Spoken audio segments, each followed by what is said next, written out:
எல்லாருக்கும் வணக்கம். Welcome to ருசியோ ருசி. இன்றைக்கி நம்ம ருசியோ ருசி சேனலில் பார்க்க போகிறது ஆடி 2வது வெள்ளிக்கிழமை நாளான நாளைய தினம் நம்ம வீடுகளில் குறித்த அம்மனுக்குண்டான வழிபாடு அனைத்துமே செய்யக்கூடிய சமயத்தில் எந்த ஒரு சில பொருட்களை நம்ம மறந்தும் வாங்கக்கூடாது அப்படிங்கிறதுக்குண்டான அனைத்து விதமான தகவல்களை பற்றி தான் நம்ம இன்றைக்கி இந்த பதிவின் மூலிமா தெரிஞ்சுக்க போகிறோம். வீடியோவை எங்கேயுமே ஸ்கிப் பண்ணாமல் பாருங்கள். அப்போ தான் எந்த ஒரு சின்ன தகவலையுமே நீங்கள் மிஸ் பண்ணாமல் தெரிஞ்சுக்க முடியும். இப்படி இந்த பதிவில் இருக்கக்கூடிய தகவல்கள் எல்லாத்தையுமே தெரிஞ்சுக்க போகிறதுக்கு முன்னாடி நம்ம சேனலை இதுதான் நீங்கள் ஃபஸ்ட் டைம் பார்க்குறீங்க அப்படின்னு சொன்னால் மறக்காமல் சப்ஸ்கிரைப் பண்ணிக்கோங்க. பக்கத்தில் இருக்கக்கூடிய பெல் பட்டனையும் ப்ரெஸ் பண்ணுங்கள். அப்போ தான் நான் போடுற வீடியோஸ் எல்லாமே உடனுக்குடனே உங்களுக்கு நோட்டிஃபை ஆகும். இப்போ நம்ம ஸ்டார்ட் பண்ணிடலாம். ஆனந்த வாழ்வை அருளக்கூடிய மாதம் அப்படின்னு சொல்லி பார்த்தா இந்த ஆடி மாதம் அப்படின்னாலே அது அம்மன் வழிபாட்டுக்கு உகந்த மாதம். இப்படி இந்த அம்மனுக்குண்டான வழிபாடு அனைத்துமே செய்யக்கூடிய இந்த குறிப்பிட்ட மாதத்தில் வரக்கூடிய வெள்ளிக்கிழமை நாள் அப்படிங்கிறது ரொம்பவுமே ஒரு விசேஷமான நாளாக பார்க்கப்படுது.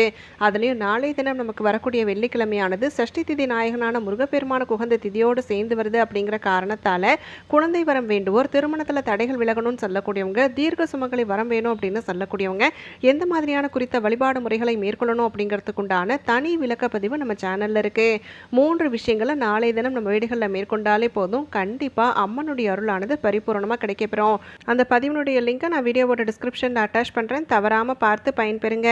சரி, இப்போ நம்ம இந்த பதிவில் நமக்கு ஆனந்த வாழ்வை அருளக்கூடிய இந்த ஆடி மாதத்தில் வரக்கூடிய 2வது வெள்ளிக்கிழமை நாளின் பொழுது, இது 2வது அப்படின்னு சொல்லி இல்லாமல் எல்லா வெள்ளிக்கிழமை நாட்களையுமே இப்போ நான் சொல்லக்கூடிய செயலை நீங்கள் செய்யாமல் இருந்தாலே போதும், ஒரு சில குறிப்பிட்ட பொருட்களை வாங்காமல் இருந்தாலே போதும். அப்படி நம்ம வாங்கக்கூடாத பொருள் என்ன அப்படின்னு சொல்லி பார்த்தீங்கன்னா, மிளகாய் கண்டிப்பாக வாங்கக்கூடாது. நீட்ட மிளகாய், குண்டு மிளகாய், பச்சை மிளகாய், எந்த ஒரு மிளகாயாக இருந்தாலும் கண்டிப்பாக நீங்கள் நாளைய தினம் வாங்குவது அப்படிங்கிறத தவிர்த்துக்கோங்க. அதே போல் மசாலா பொருட்களை அரைப்பது அப்படிங்கிறதும் கட்டாயமாக நாளைய தினம் செய்ய வேண்டாம். கரம் மசாலாக்கு அரைக்கிறேன் அப்படின்னு சொன்னாலோ, இல்லை நீங்கள் வர கொத்தமல்லி தனியா பொடி அரைக்கிறேன் அப்படின்னு சொன்னாலோ, சாம்பார் பொடி இல்லை வரமிளகாய் பொடி எந்த ஒரு பொடியாக இருந்தாலும் நாளைய தினம் நீங்கள் அரைப்பது அப்படிங்கிறத தவிர்த்துக்கோங்க. கட்டாயமாக நம்ம மிளகாயை வாங்கவும் கூடாது, வாங்கி நம்ம வீட்டில் வறுத்து அரைப்பது அப்படிங்கிறதும் செய்யக்கூடாது. வெளியிடங்களில் கொடுத்து அரைக்கலாமா அப்படின்னு கேட்டாலும் கண்டிப்பாக கூடாது. ஏன்னா இந்த குறிப்பிட்ட பொருட்கள், இந்த மிளகாயினுடைய வாசம் பார்த்தீங்க அப்படின்னா ஒரு விதமான நெடியை ஏற்படுத்தும். நமக்கு நிறைய தும்மல் அனைத்தையுமே வரவழைக்க செய்யும். நமக்கு மட்டும் இல்லை, வீட்டில் எல்லாத்துக்குமே இந்த தொந்தரவு இருக்கும். வெள்ளிக்கிழமை நாளில் அம்மனுக்கு உகந்த பாடல்கள், அம்மனுக்கு பிடிச்ச நெய்வேத்தியங்கள், அம்மன் விளக்கு, மாவிளக்கு இப்படின்னு சொல்லிட்டு நம்ம நிறைய அம்மனுக்கு உகந்த விஷயங்கள் அனைத்துமே செய்யக்கூடிய இந்த குறிப்பிட்ட தருணத்தில் நம்ம தொடர்ந்து இந்த மாதிரி மிளகாய் பொடியை அரைத்து தும்மிக்கிட்டே இருக்கிறோம் அப்படின்னு சொல்லும் பொழுது அதுவே நமக்கு ஒரு இடையூறாகவும் ஏதோ ஒரு விதமான குழப்பமாகவும் இருப்பதற்குண்டான வாய்ப்பை ஏற்படுத்தி தரும். அப்படிங்கிறதால தான் இந்த ஒரு குறித்த செயலை நாளைய தினம் கண்டிப்பாக செய்யக்கூடாது. இப்போ நம்ம வெள்ளத்தை கரைக்கும் பொழுது வரக்கூடிய நறுமணம் பார்த்தீங்க அப்படின்னு சொன்னால், அந்த வெள்ளம் நம்ம சாப்பிடும் பொழுது எப்படி ஒரு தித்திப்பை தருதோ அதே மாதிரி ஒரு நல்ல நறுமணத்தோட வீடு முழுவதுமே இருக்கும். அப்படி அந்த நறுமணம் நம்ம வீட்டில் ஏற்றக்கூடிய தீபம், போடக்கூடிய சாம்பிராணி தூபம், இது எல்லா புகையும் சேர்ந்து நம்ம வீட்டுக்குள்ளே நிறைந்திருக்கு அப்படின்னு சொல்லும் பொழுதே அப்படி அந்த நேரத்தில் வருகை தரக்கூடிய அம்மன் கண்டிப்பாக நம்ம வீடுகளில் நிரந்தரமாக குடிக்கொள்வாங்க. அதனால தான் நாளைய தினம் இந்த மாதிரி நெடி ஏற்படுத்தக்கூடிய விஷயங்கள் எதையுமே நீங்கள் செய்ய வேண்டாம். அதே போல் நாளைய தினம் நீங்கள் காலணிகள் வாங்குவது அப்படிங்கிறத தவிர்த்து கொள்ளணும். காலணிகள் அப்படின்னு சொல்லி இல்லாமல் கால் மிதியடிகள், வீட்டை சுத்தப்படுத்தக்கூடிய பொருட்கள், இது அனைத்தையுமே வாங்குவது அப்படிங்கிறத தவிர்த்து கொள்ளுங்க. மஞ்சள், குங்குமம் இது எல்லாமே நம்ம வீடுகளில் நாளைய தினம் வாங்குவது அப்படிங்கிறது ரொம்ப ரொம்ப சிறப்புங்க. இந்த மாதிரியான பொருட்கள், நான் முன்னாடி சொன்ன பொருட்கள் அனைத்தையுமே கட்டாயமாக நாளைய தினம் வாங்குவது அப்படிங்கிறது தவிர்த்து கொள்ளணும். வாங்கக்கூடிய குங்குமமாக இருக்கட்டும், மஞ்சளாக இருக்கட்டும், அதை நம்ம வீட்டு பூஜை அறையில் வைக்கணும். அந்த குங்குமத்தை கொண்டு அர்ச்சித்து அந்த சக்தி படைத்த குங்குமத்தை தினசரி நம்ம நெற்றிகளில் இட்டுக்கொள்ளும் பொழுது கண்டிப்பாக அனைத்து விதமான நன்மைகளும் நம்ம வாழ்க்கையில் நடப்பதற்குண்டான அருளை அம்பிகை வழங்குவாங்க. அடுத்ததாக நாளைய தினம் நம்ம வீடுகளில் கட்டாயமாக கண்ணாடி சம்மந்தப்பட்ட பொருட்களை வாங்குவது அப்படிங்கிறத தவிர்த்து கொள்ளுங்க. இந்த ஆடி மாதம் அம்மனுக்கு உகந்த மாதம் அப்படிங்கிறதால நிறைய பேர் அம்மனுக்கு வளையல் வாங்கி தரலாமா அப்படிங்கிற யோசனையோடு இருப்பீங்க. இப்போ தாம்பூலம் தரத்துக்கு வளையல் தேவைப்படும், அதை வாங்கலாமா அப்படின்னு கேட்டால் கண்டிப்பாக நம்ம வாங்கிக்கலாம். இதே நம்ம முகம் பார்க்கக்கூடிய கண்ணாடி, இல்லை சமையலறையில் பயன்படுத்தக்கூடிய கண்ணாடி சார்ந்த பொருட்கள், இல்லை நீங்கள் முகத்தில் போடக்கூடிய கண்ணாடி எதுவாக இருந்தாலுமே கட்டாயமாக நாளைய தினம் வாங்கக்கூடாது. ஏன்னா அது நம்மளோடு தங்கி இருக்கக்கூடியது அப்படிங்கிறதால. இதே நம்ம வளையல் வாங்கி தரோம் அப்படிங்கும் பொழுது நம்ம கோவிலுக்கு வாங்கி கொடுத்துட்டு வந்துடுவோம். அதே மாதிரி தாம்பூலத்துக்கு வாங்குறோம் அப்படின்னு சொல்லும் பொழுது அடுத்தவங்களுக்கு நம்ம கொடுத்துறோம், அது நம்மளோடு நிலைத்திருப்பதில்லை. அதனால் கட்டாயமாக இப்போ நான் சொன்ன பொருட்களில் கண்ணாடி சம்மந்தப்பட்டவைகளை கட்டாயம் நாளைய தினம் வாங்குவது அப்படிங்கிறத தவிர்த்து கொள்ளணும். அடுத்ததாக பார்த்தீங்க அப்படின்னா கண்டிப்பாக நாளைய தினம் கசப்பு நிறைந்த உணவுகளை சமைப்பது அப்படிங்கிறத செய்யவே செய்யாதீங்க. பாவக்காய் சமைக்கக்கூடாது, இல்லை முருங்கைக்கீரை, வெந்தயக்கீரை, வெந்தய குழம்பு இந்த மாதிரியான விஷயங்களை செய்யக்கூடாது. இதே போல தான் வெண்ணெய் உருக்குவது அப்படிங்கிற செயல்லையும் கட்டாயமாக நாளைய தினம் ஈடுபடாதீங்க.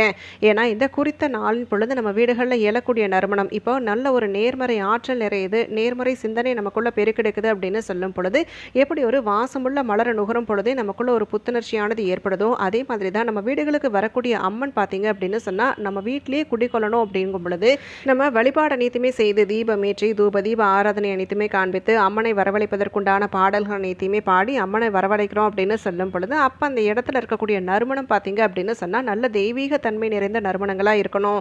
நல்ல ஒரு பச்சை கற்பூரத்தினுடைய மனம் வரதா ரொம்ப ரொம்ப சிறப்பு. இதே நம்ம வீட்டில் நல்ல மலர்கள் சூடி இருக்கிறோம் அப்படின்னு சொல்லும் பொழுது பூஜை அறையில் நல்ல நறுமணங்கள் நிறைந்த மலர்கள் அனைத்தையுமே வைத்திருக்கிறோம் அப்படின்னு சொல்லும் பொழுது அங்கிருந்து வரக்கூடிய நறுமணத்தாலேயே தெய்வங்கள் நம்ம வீட்டில் நிரந்தரமாக குடிக்கொள்வாங்க. அதனால் இந்த மாதிரியான நல்ல நறுமணங்களுக்கு முக்கியத்துவம் தருவது அப்படிங்கிறத கட்டாயம் நாளைய தினம் செய்துக்கோங்க. கசப்பு நிறைந்த உணவுகளையோ இல்லை கசப்பு நிறைந்த விஷயங்களையோ நீங்கள் வீடுகளில் விவாதிப்பது அப்படிங்கிறத கூட கண்டிப்பாக தவிர்த்து கொள்ளணும்.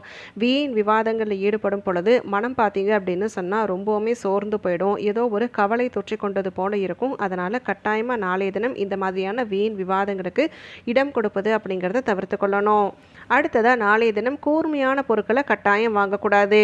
கத்தி, கத்திரிக்கோல், அருவாள் மனை இந்த மாதிரியான பொருட்கள் வாங்கக்கூடாது. அதே போல தான் இரும்பு சம்மந்தப்பட்ட பொருட்களை நாளைய தினம் வாங்குவது அப்படிங்கிறத கூடுமான வரைக்குமே தவிர்த்து கொள்ளணும்.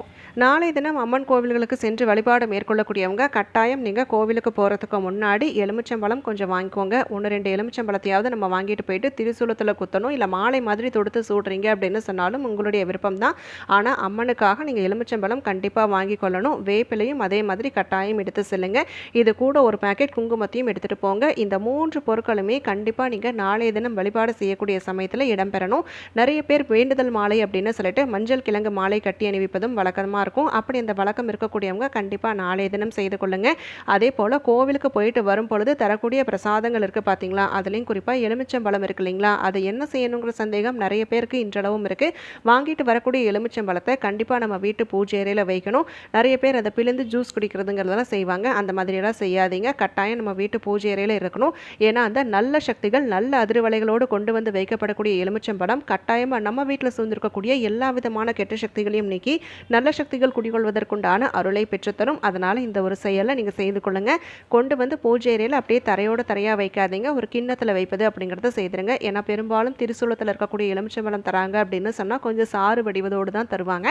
அது அப்படியே நம்ம வீட்டு பூஜை அறையில் வைக்காமல் ஒரு கிண்ணத்துக்கு மேலே வைப்பது அப்படிங்கிறது ரொம்ப ரொம்ப சிறப்பு. இப்போ நம்ம இந்த பதிவின் மூலியமாக ஆடி 2வது வெள்ளிக்கிழமை நாளின் பொழுது நம்ம வீடுகளில் வழிபாடு செய்யக்கூடிய சமயத்தில் எந்த குறிப்பிட்ட பொருட்களை நம்ம வாங்கவே கூடாது. அதே சமயத்தில் கோவிலில் தரக்கூடிய பிரசாதத்தை எந்த முறையில் நம்ம கையாளணும் அப்படிங்கிறதுக்கு உண்டான அனைத்து விதமான தகவல்கள் எல்லாமே தெரிஞ்சுக்கிட்டோம்.